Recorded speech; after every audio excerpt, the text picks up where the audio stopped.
Hey, what's up, fam? How y'all doing out there?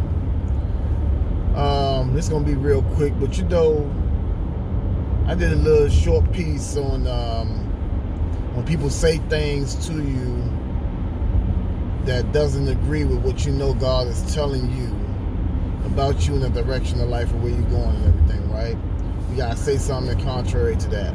You have to be vocal, right, and put something out in the atmosphere to war against that. Well, this is the thing. This came to me the other day. Being preemptive and a little bit proactive with that. This is a good time. I think every time is a good time to evaluate who has your ear. Who has your ear? Okay?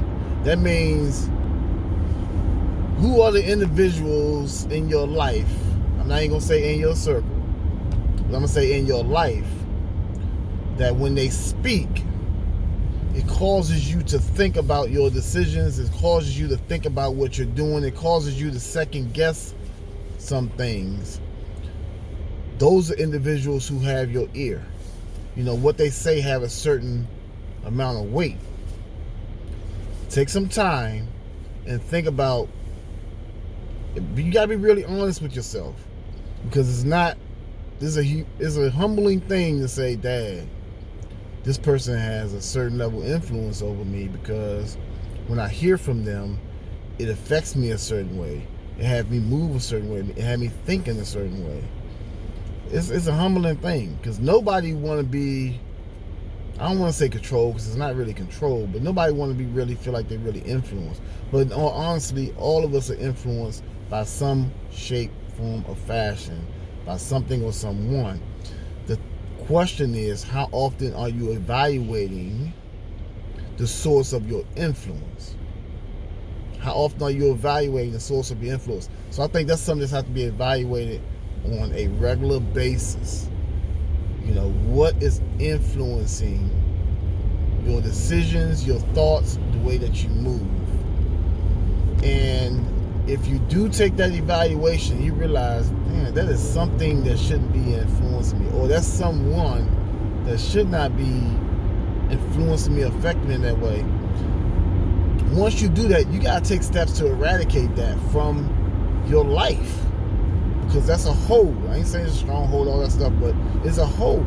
So you got to take some steps, whether it's shortening your conversations on the phone, whether it's, just minimizing your time around the individual, or whether it's, if it's a certain thing that you've been reading or videos and stuff that you've been watching, limit that. You have to start doing something to counteract it, because if not, your thoughts, the mind is so powerful. We're going to be talking about that at some point. The mind is so powerful, it becomes your reality. So the more you hear it, the more, especially depends on the level of influence. We hear a whole lot of things, but it depends on the weight and the level of influence it have in your life. It becomes your reality, and that can affect your atmosphere around you. So the question is, who is it or what is it to have the influence over your life? I would like to believe, I strive to have the Word of God influence my life.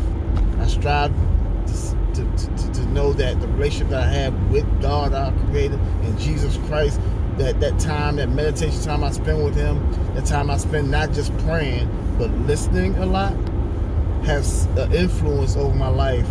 Some of the great men that God has put in my life have certain influence. Only a few have an influence in my life. I try not to. I fight against that, a lot of other things, even my own feelings, to have that much influence over my life. That's a goal. That's something to strive to. Like, what do you strive to? So that's something to think about. Peace. Holla, y'all.